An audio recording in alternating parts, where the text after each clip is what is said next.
Bon, bonjour. Nous autres, on va être rendu à faire la deuxième partie de notre manche de hache en érable. Là, mes pièces de bois, ça fait presque un mois qu'ils sont en avant du poêle à bois, qui sont en train de sécher. Ils ont pris tout le retrait qu'ils devaient prendre, fait que ça va être le temps de commencer à travailler le bois. S'il y avait affaire à fendre, ben, il est fendu aux endroits. J'ai déjà tracé mon modèle sur ma pièce d'érable. Le choix du modèle, évidemment, va dépendre du type de hache qu'on va vouloir, pour lequel on va vouloir faire un manche. Donc, moi, dans mon cas, ça va être une hache masse. Donc, j'ai opté pour un manche d'environ 36 pouces, qui va être assez costaud, parce qu'évidemment, ça va être une tête de 8 livres, puis qui va être droit, pour qu'on puisse s'en servir autant d'un côté comme de l'autre, côté hache, puis du côté masse. Et la première étape, ce qu'on va faire, on va prendre une scie, puis on va couper notre longueur, nos deux extrémités. Et déjà là, ça va nous débarrasser d'une grosse partie de bois qui est inutile.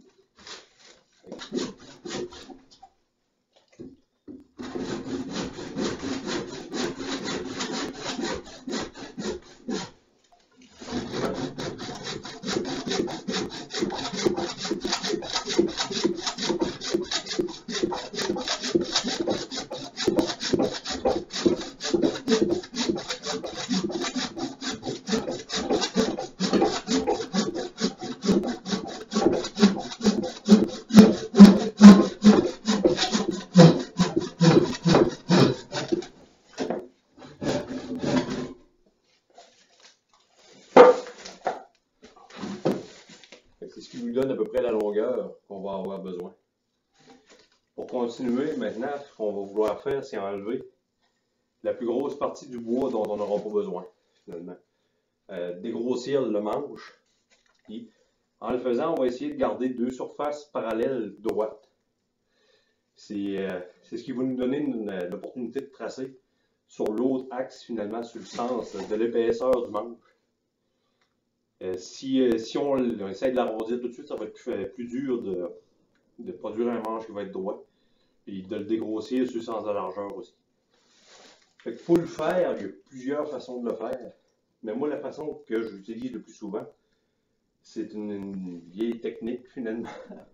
Ce que je vais faire, je vais prendre avec ma scie à main, je vais descendre des lignes, des traits de coupe, espacer d'environ 1,5 pouces entre chaque, aller jusqu'à ma ligne que j'ai tracée, pour par la suite les retirer finalement, retirer tous des blocs de bois avec un ciseau et un marteau. On fait des traces.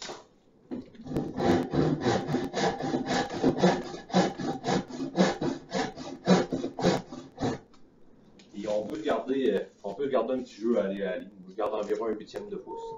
Ce qui va faire en sorte que je vais être sûr, quand je vais finir mon manche, qu'il ne me restera plus de traces de contrefil d'aiguine finalement de scie. Pour être sûr que je vais avoir un beau manche.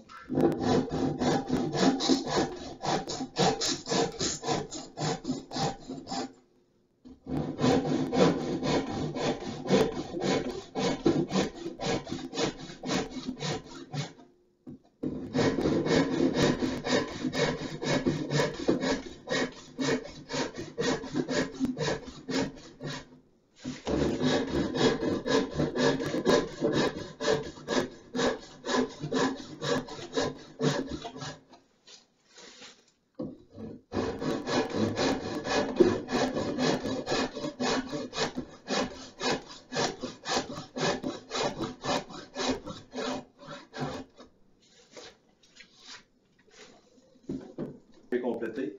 Vous voyez ici, j'ai essuyé de descendre les lignes.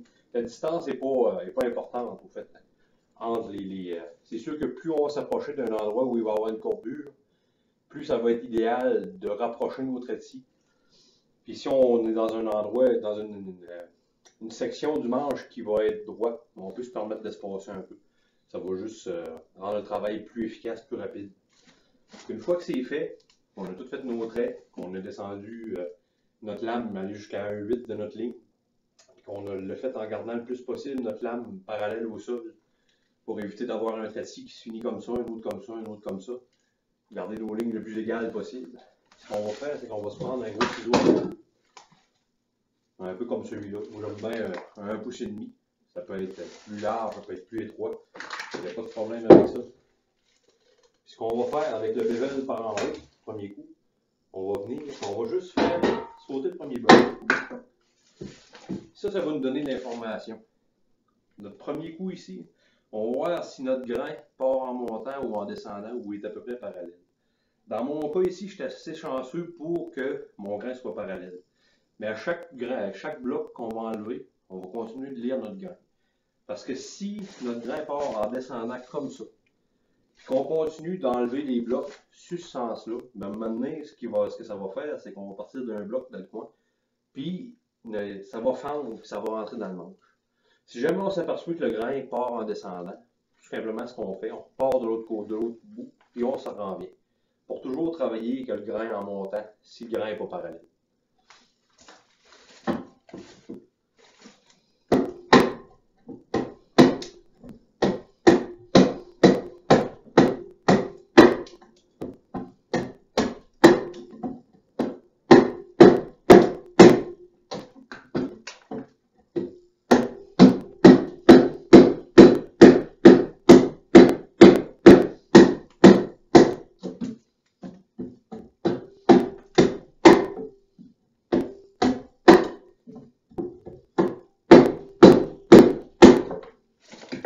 L'avantage d'un ciseau qui va être long, c'est quand on arrive, qu'on est planté dans notre bloc, et qu'il ne se fend pas naturellement, on peut simplement s'en servir un peu comme d'un levier pour briser le bloc. Ce qui, encore une fois, va rendre le travail plus rapide et plus efficace.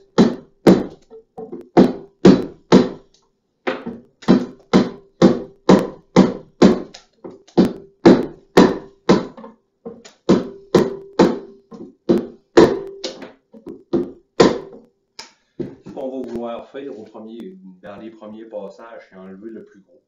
À la fin, ça va être plus facile quand tout va être descendu à peu près proche du fond. Ce qu'on va pouvoir faire, on va prendre une plane, puis on va s'en servir pour juste adoucir notre manche.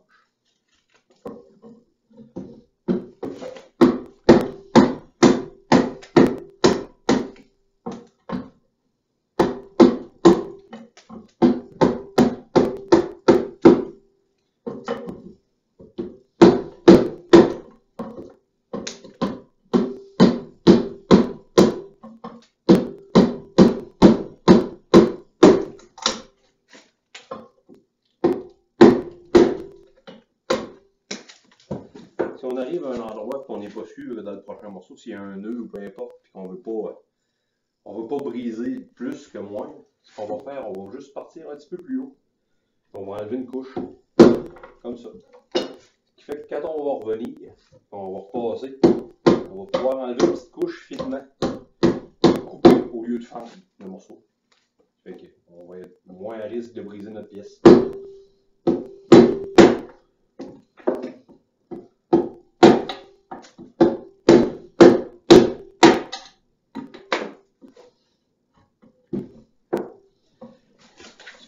Aussi, on peut se servir de notre ciseau et juste venir couper.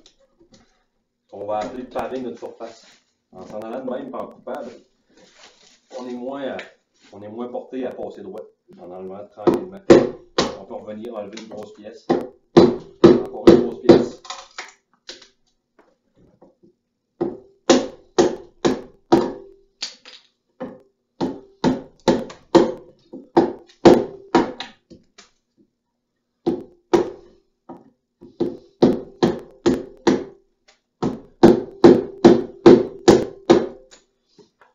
Notre grain, ça devient plus dur à travailler. Ce qu'on peut faire, on peut prendre une coupe sur la moitié de l'épaisseur, qui va rendre notre ciseau plus facile à faire pénétrer dans le fil de bois. Parce que quand on travaille sur la pleine largeur d'un ciseau comme ça, qui est un pouce et demi, ça devient plus dur, il faut frapper plus fort, puis on a moins de contrôle un peu sur ce qu'on fait. Et ce qu'on veut, c'est y aller délicatement. On continue.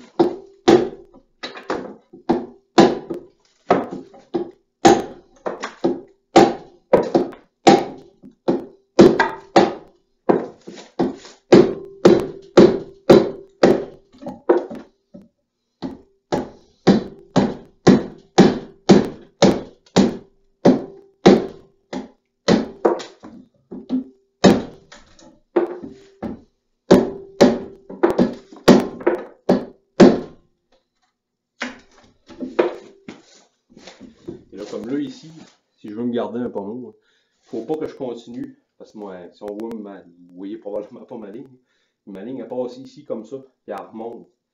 Fait que si je continue sur ce sens-là, je vais faire partir mon morceau de bois qui est ici, chose que je veux pas. Fait que ce que je vais faire, je reviens par l'autre sens. Je pars plus haut. Je vais juste enlever mon morceau de bois, ce qui va me permettre de venir parer ma surface de la façon que je vais le vouloir, tranquillement, pas vite, plus ou moins par après. Donc on va continuer encore quelques minutes, puis je vous reviens dans pas très long.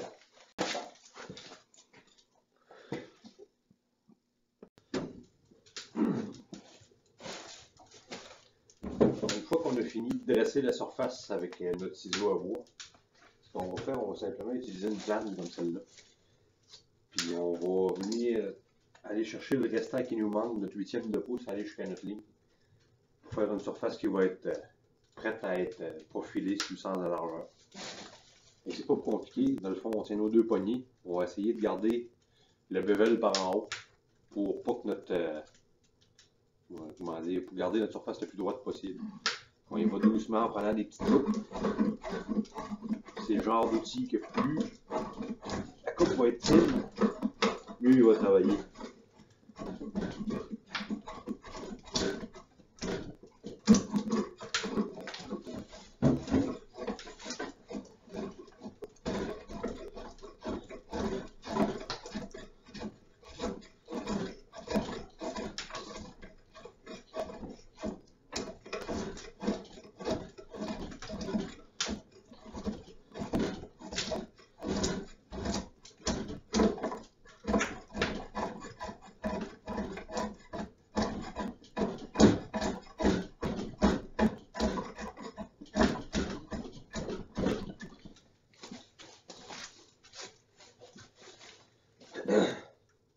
Quand on va arriver dans une partie qui va être concave, ce qu'on va vouloir faire, c'est utiliser le bevel côté par en bas. Y aller progressivement, juste en tournant les poignées. Ça lui donne un petit mouvement de rotation. Il va y aller par lui-même.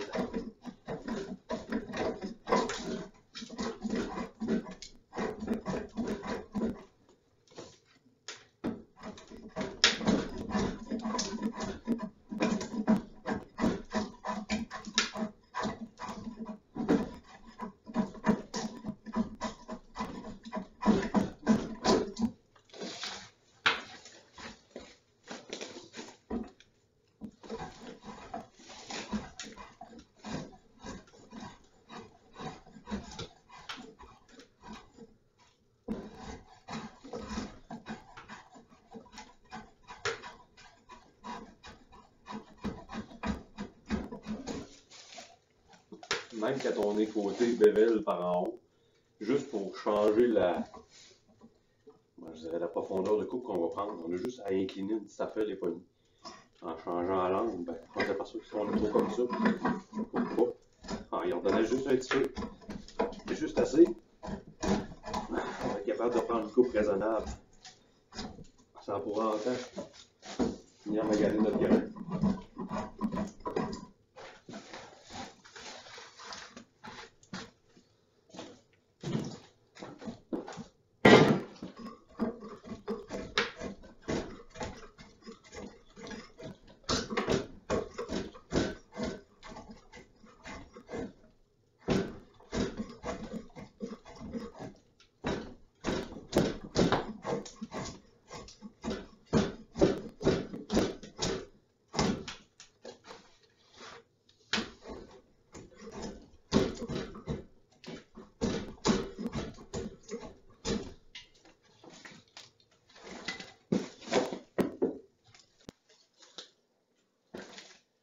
Là, on va être rendu à donner la forme exacte, la forme ovale de notre manche.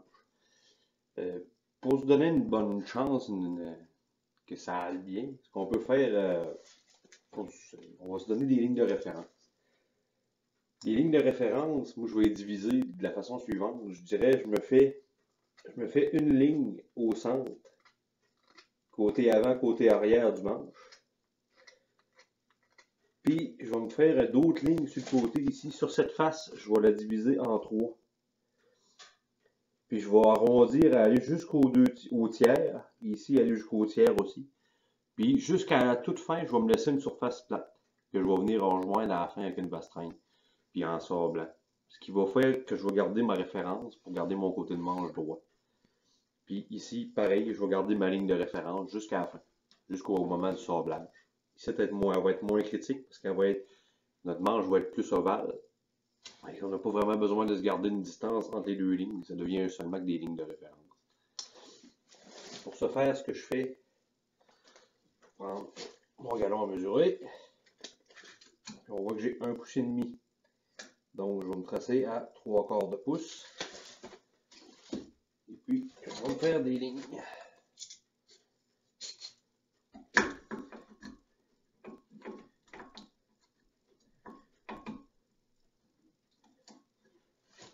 Ça n'a pas besoin d'être très précis, encore une fois. Comme on disait, c'est seulement que des lignes de référence.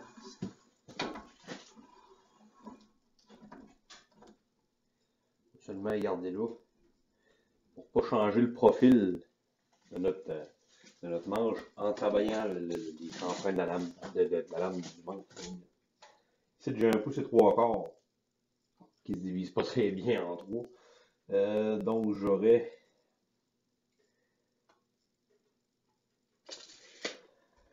1 pouce et 3/4 divisé en 3. Ça fait un quart, plus.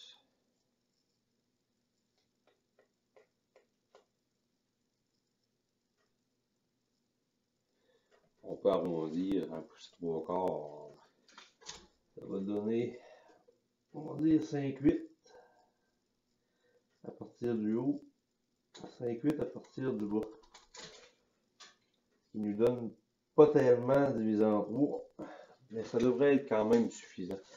Puis vu que le manche souvent n'est pas une courbe, normalement la plupart du temps il va être courbé, celui-là est presque droit.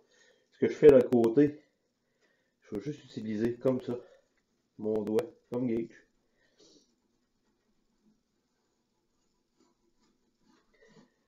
C'est suffisamment précis pour les besoins de la cause.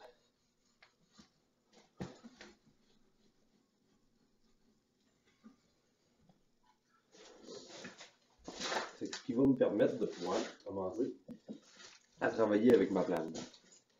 Et puis là, rendu à ce point-là, plus ça avance, moins on veut venir gâcher notre travail et venir scraper ce qu'on a fait. Fait que moi, ce que je fais, je vais y aller bien tranquillement. Juste prendre des petites coupes.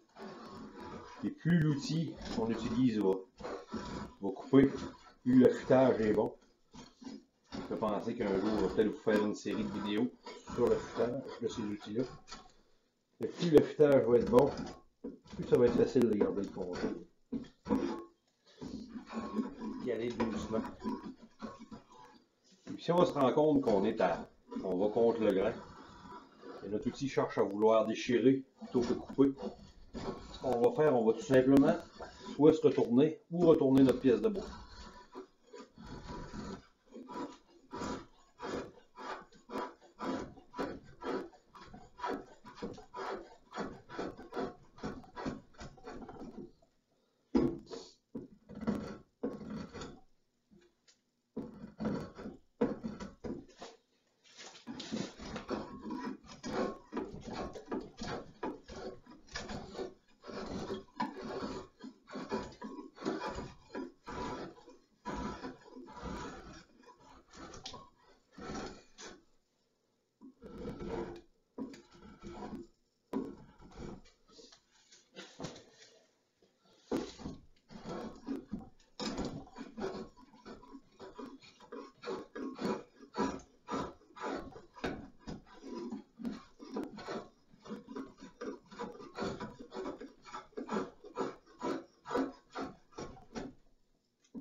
on voit très bien de ce côté-ci. Je vais vous le montrer de plus près.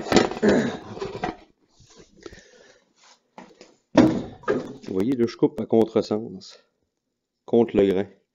Parce que ma plane ici, elle va déchirer, elle arrache des morceaux de bois, plutôt que de découper. À ce moment-là, c'est pas vraiment dramatique, mais ça serait plus important de changer de direction, de couper dans ce sens-là, pour pouvoir éviter de continuer d'endommager notre pièce. Parce qu'à un moment donné, des fois, ça va très vite, on peut arracher une grosse pièce de bois, puis complètement ruiner notre manche. On va y aller complètement à l'envers.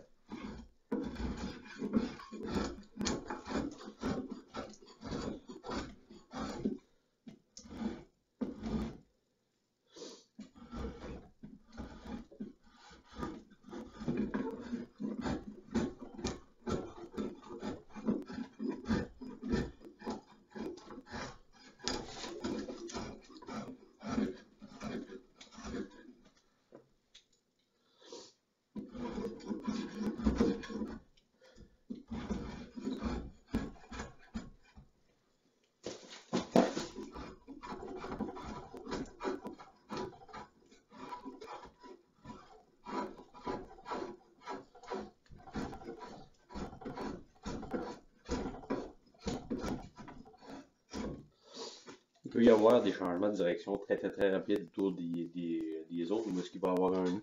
Comme ici dans ma pièce de bois, j'avais un nœud au départ. Le grain va être plus dur, puis il va être porté à changer de direction très rapidement. Il y a des pièces de bois aussi qui, comment dire, donc, un arbre qui va pousser en bon français, il va pousser twisté, il va pousser tordu, va avoir une grosse tendance aussi à avoir un grain qui va changer de direction rapidement. Et dans ce temps-là, il faut prendre des petites coupes et aller tranquillement. Ce qu'on peut faire aussi, je vais juste vous le montrer, vu qu'on a un manche droit, on peut utiliser peut-être un rabot aussi, bien doucement, juste pour arrondir, parce que lui, sa semelle va faire en sorte que ça va nous éviter de prendre une coupe trop profonde. Si on déchire un peu le grain, on va y aller, on va le voir doucement.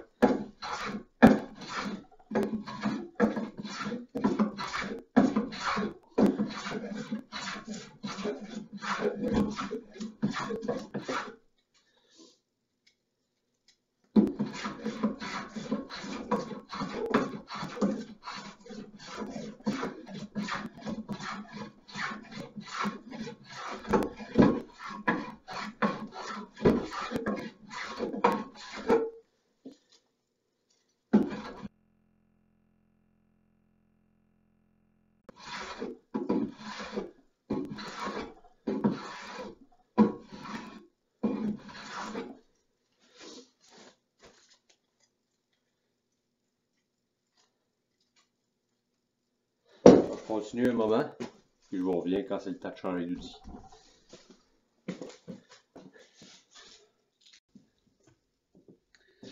On serait rendu à la dernière étape avant le sablage. Dans le fond, on va être rendu à utiliser la vastringue. La vastringue, c'est pas très compliqué à utiliser comme outil. Dans le fond, on a l'ajustement de la lame qui se fait de la manière suivante avec les boutons d'ajustement. Il y a juste un petit truc, dans le fond, quand je travaille, je fais des manches comme ça. Vu que je vais seulement me servir d'une petite portion de la lame à la fois, c'est juste sur un coin, je vais ajuster ma lame plus sortie d'un côté que de l'autre, ce qui va me permettre de, rien qu'en tassant, en coupant sur cette partie-là, je vais prendre une plus grosse coupe que si je coupe sur ce bord-là. Fait que dans le fond, je peux faire une coupe de finition et une coupe pour en enlever un petit peu plus.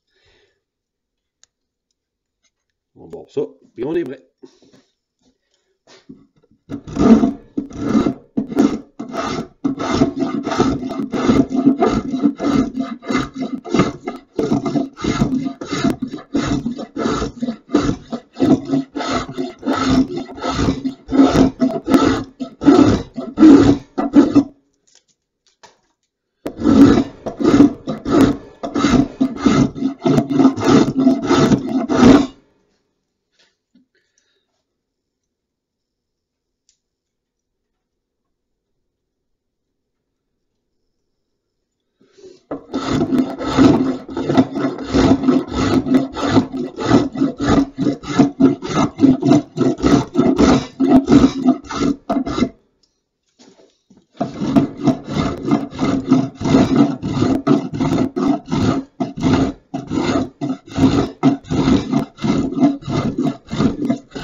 fond, tout ce qu'on veut faire là, avec la Vastran, c'est vraiment juste d'adoucir.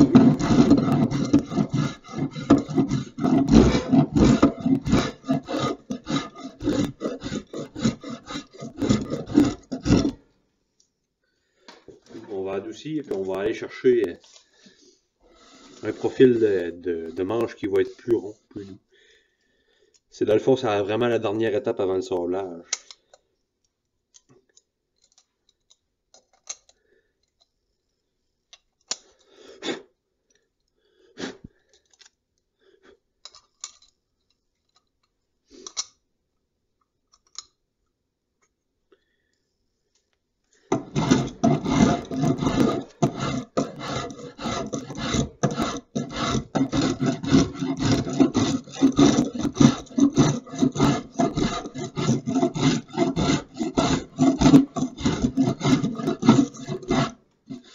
Puis on peut en même temps aller chercher nos lignes de référence qu'on avait essayé de conserver jusque-là.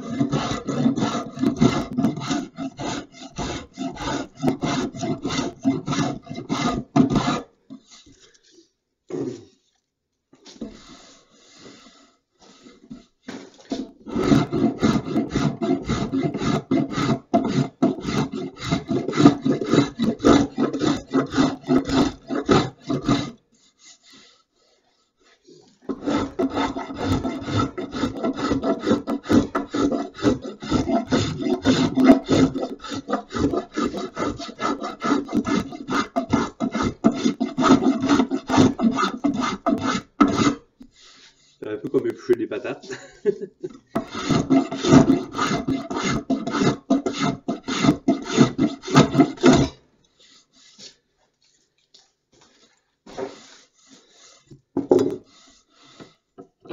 peut travailler un bout du manche à la fois. Et même si c'est pas parfait du premier coup, on peut revenir tout le temps. C'est qu'il n'y a rien de dramatique.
C'est important aussi de surveiller pour que sur la longueur du manche, qu'on reste quand même assez égal.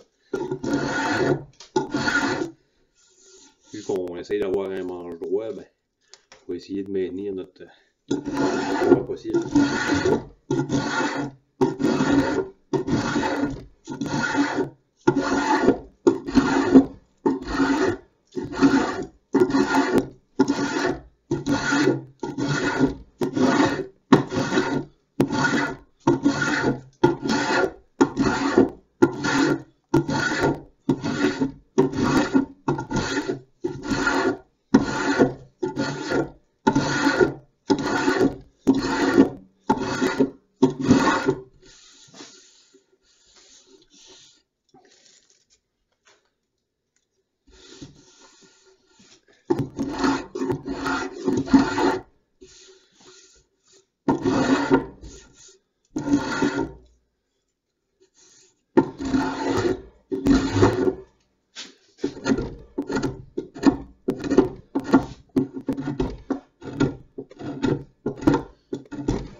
Il y a certaines sections où on va peut-être vouloir ici, vu que j'ai pas ma vastringue est à semelle plate, dans le fond, il y a certaines sections qui vont être dans une vallée profonde où le rayon va être plus serré, où je vais vouloir utiliser une lime.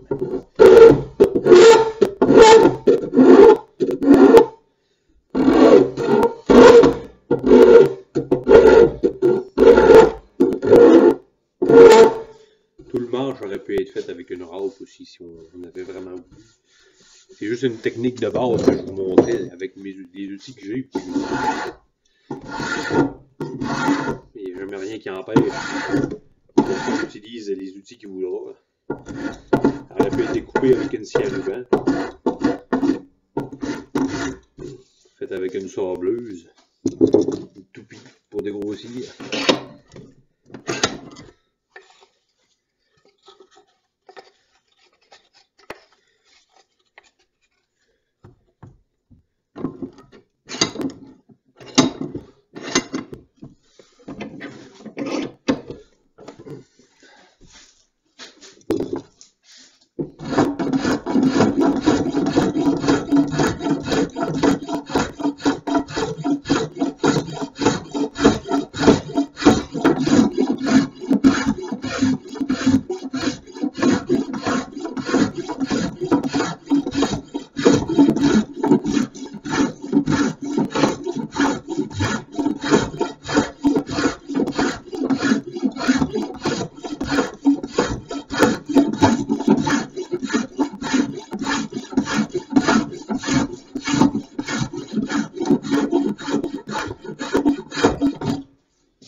C'est important aussi de se fier à son sens du toucher. Savoir servir de son œil et de ses mains aussi pour garantir qu'on va avoir un manche qui va être beau et qui va être confortable à l'usage. Il faut lui donner une forme qui n'agressera pas la main. Un manche qui va être trop gros va fatiguer les mains rapidement. À l'inverse, un manche qui va être trop petit va produire le même effet aussi. C'est deux conditions qu'on va essayer d'éviter.